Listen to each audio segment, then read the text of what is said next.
Dançando ela vinha sorridente, trazendo uma rosa vermelha na mão, seu olhar de feitiço me olha surpreendente, cigana linda que ilumina meu coração. Tem na dança uma magia que encanta, no olhar a luz do sol a brilhar, cigana rosa com um jeito de criança, rosa cigana que vem na Umbanda nos abençoar. A linda de todas as lindas ciganas tem o nome de Rosa. Tem esse nome pois ela tem a beleza e o perfume dessa flor divina. Ela trabalha na Umbanda na linha do Oriente trazendo ensinamentos, paz, amor e caminhos abertos a quem lhe dedica uma oração com carinho e fé. Hoje vamos contar a história da cigana Rosa Vermelha. Conta a lenda que Rosa era uma linda menina de pele morena, sorriso largo e olhos brilhantes, que tinha nas mãos o poder de ver o passado, presente e futuro das pessoas que buscavam os ciganos para esses fins. Era dito que ela era muito meiga de voz aveludada, trazendo uma condição de tranquilidade às pessoas que ficavam em sua volta. Tinha o dom de espalhar a calmaria entre os que buscavam guerras, a saúde a quem foi atacado pela peste,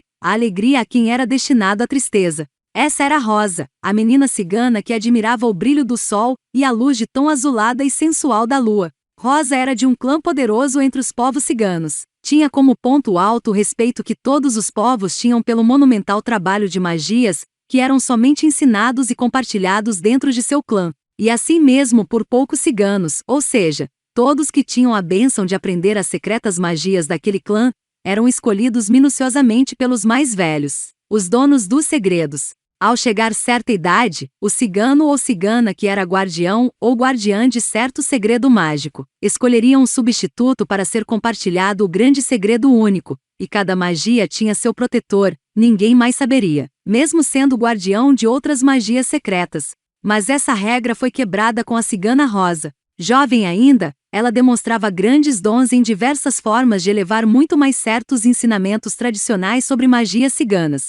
E sendo assim ela teve seu nome sugerido para ser a guardiã de 7 dessas magias secretas, ou seja, 7 ciganos desejavam que a linda Rosa fosse a próxima guardiã de seus segredos mágicos.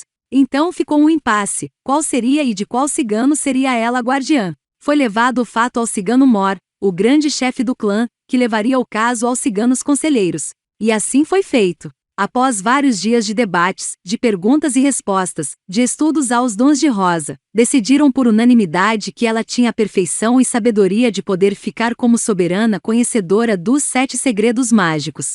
E como determinação do conselho cigano e autorizado pelo cigano Mor, Rosa a partir desse dia, seria a única cigana a poder ter o conhecimento das 7 magias, que a foram reveladas um a um pelos portadores de tais segredos. Rosa usava todos esses segredos para a caridade dentro e fora dos acampamentos ciganos. Tinha no seu coração a bondade e a seriedade de demonstrar que o poder do segredo eram para ser usado exclusivamente para o bem, e é o que ela fez durante toda a sua vida terrena. Rosa, com mais idade e maturidade, foi escolhida para ser a guardiã das pequenas ciganas, sendo responsável por ensinar, demonstrar e cobrar as regras rígidas de seu clã. Com essa responsabilidade com as ciganinhas e com o conhecimento de 7 segredos mágicos ciganos, ela se tornou muito procurada e idolatrada por todo o povo de seu clã, e também por vários clãs de várias regiões. Mas ela não recebeu só a admiração e o respeito de todos. Recebia ouro, joias, sedas, entre vários presentes vindos de todos os ciganos de todos os povos. E assim ela também conseguiu fazer nascer sentimentos ruins, por entre muitas ciganas de outros clãs. Sentimentos como o ódio, o rancor e principalmente a inveja. Uma dessas ciganas, uma jovem ambiciosa vinda de uma região distante, que a pedido de seu pai ficará no clã onde nasceu a cigana Rosa, tinha muitos sentimentos desse tipo. E como Rosa era vista dentro do clã como diferenciada nas questões sobre magias ciganas, essa cigana então planejou que tiraria a Rosa do clã, faria ela ser expulsa ou mesmo morta. Ela tentou muitas coisas, e todas sem sucesso, e isso foi a deixando cada vez mais rancorosa, com ódio estampado nos olhos, a inveja e a ambição de um dito poder, que ela imaginava que poderia ter eliminando Rosa do convívio do clã cigano. Com esses sentimentos ruins, foram abertas portas para espíritos sem luz, e esses espíritos obsediavam a jovem cigana dia após dia, fazendo-lhe sofrer muito com a sua própria ambição e arrogância. Ela, tomada pela inveja e pela obsessão dos espíritos sem luz, passou a observar cada passo, cada ação, cada gesto, cada palavra que Rosa distribuía às ciganas jovens e às ciganas que estavam grávidas, para que assim achasse algo que ela poderia utilizar contra a linda cigana dona dos poderes de magia. Dentro dos clãs, as ciganas grávidas ficavam separadas das outras, não falavam com os homens, não era permitido a elas se socializarem, enfim, tinham várias regras que deviam ser respeitadas, pois as ciganas quando grávidas eram consideradas marimé, ou seja, impuras, isso por um período da gravidez até o batismo do recém-nascido. Como toda essa tradição era levada muito a sério, e com muita cautela, as grávidas não deveriam dar à luz dentro das barracas do acampamento, dentro dos transportes, tocar em coisas como utensílios e roupas de outras pessoas, pois se caso acontecesse, tudo isso deveria ser queimado, pois também era considerado impuro. E essa foi a grande chance da perversa cigana ambiciosa, pois a esposa do cigano Mor estava grávida, e próximo de dar à luz. Logicamente todos os cuidados estavam sendo tomados para que ela não trouxesse a impureza para junto do clã, e a responsável para que isso não acontecesse era a cigana Rosa, que como sempre fazia com todas as ciganas em estado de gravidez. O tempo passou e chegou o tão esperado dia do nascimento do filho do cigano Mor, e conforme a tradição, a cigana grávida não deveria ser vista por nenhum homem, nenhuma cigana jovem ou as crianças ciganas.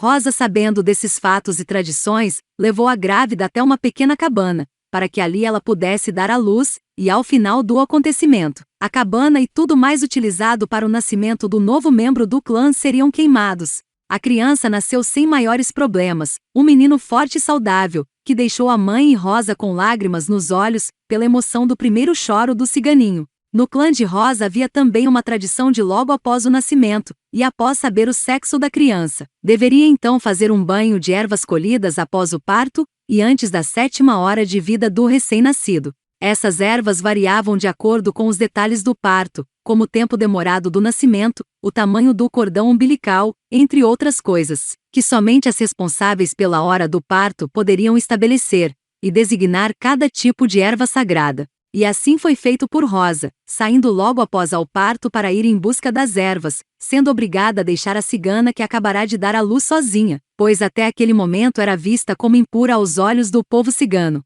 A jovem mãe, por estar um tanto cansada, adormece logo após a saída de Rosa. E essa foi a chance da ambiciosa cigana, que aguardava o momento de se vingar da senhora dos poderes mágicos dos ciganos. Com a ajuda de um gádio, no qual ela prometera algumas peças e moedas de ouro, doparam e levaram a cigana e seu filho para o centro do acampamento, se aproveitando da ausência dos ciganos, e lá a deixaram com seu filho ao lado. Ao chegarem de suas tarefas, ciganos e ciganas se desesperaram ao ver a criança recém-nascida e sua mãe, ditos impuros, podendo trazer mau agouro, espíritos do mal, doenças e miséria, conforme era a lenda entre os ciganos.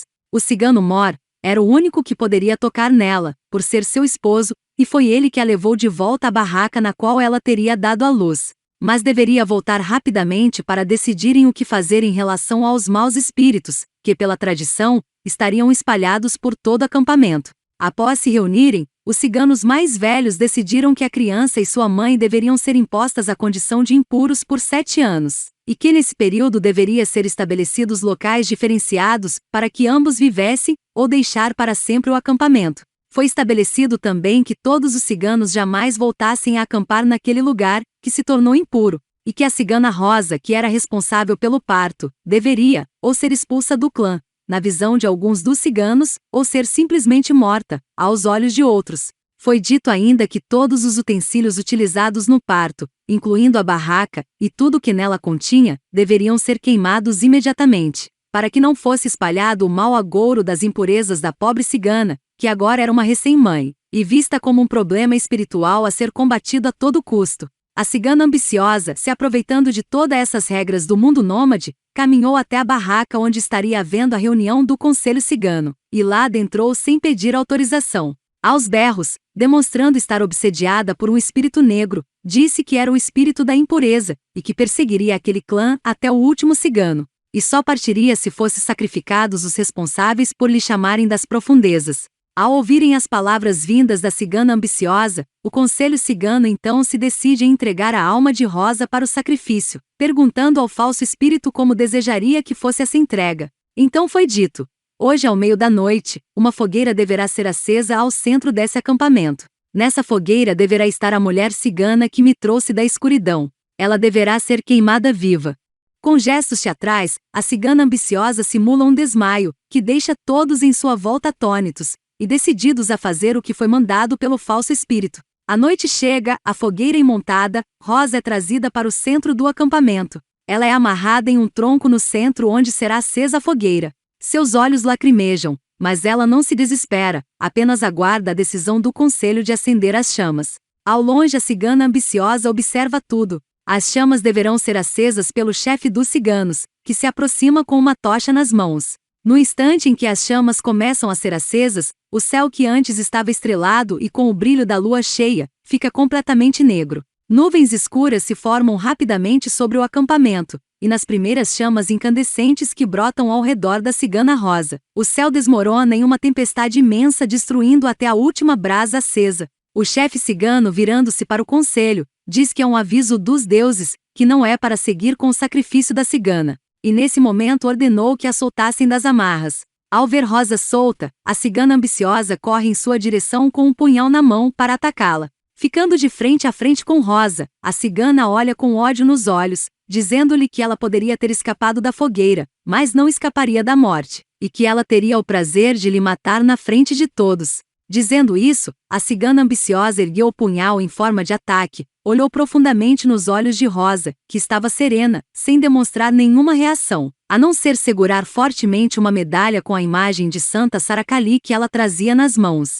A cigana que empunhava o punhal de aço, fez menção de atacar a cigana Rosa, mas nesse ataque uma força invisível levou sua mão juntamente com o punhal ao próprio coração, lhe deferindo um golpe certeiro, fazendo assim que ela mesmo tirasse a própria vida. Rosa apenas olhava. O corpo da cigana ambiciosa foi caindo com o punhal cravado em seu coração. Todo o povo cigano em volta de toda a cena ficaram atônitos com tudo, observando o corpo inerte da cigana que desejava estar no lugar que não era de seu merecimento, que desejava ser a cigana que ela jamais seria. Rosa voltou a ser a cigana dona dos 7 segredos ciganos. Ficou em seu clã até seu desencarne muitos e muitos anos depois. Depois desse acontecimento, os ciganos desse clã entenderam que algumas tradições ciganas deveriam virar apenas lendas, pois o maior perigo dentro de um povo não é o medo daquilo que não se conhece, e sim a precaução daquilo que sabemos que existe, como inveja, ambição e ódio. Rosa, após esse fato, se tornou muito mais respeitada do que já era. E dentre muitos povos ciganos, ela foi a única mulher a entrar em um conselho, e todos os homens respeitavam o que era dito por ela. Hoje ela é uma entidade bela trabalhadora da Umbanda, sendo respeitada pelas suas lições de caridade, coragem e fé. Salve a cigana Rosa! Opxá, povo cigano! Gostou dessa história? Então que tal se inscrever no canal? Deixe o seu like e comente quais outras histórias gostaria de conhecer. E até o próximo vídeo!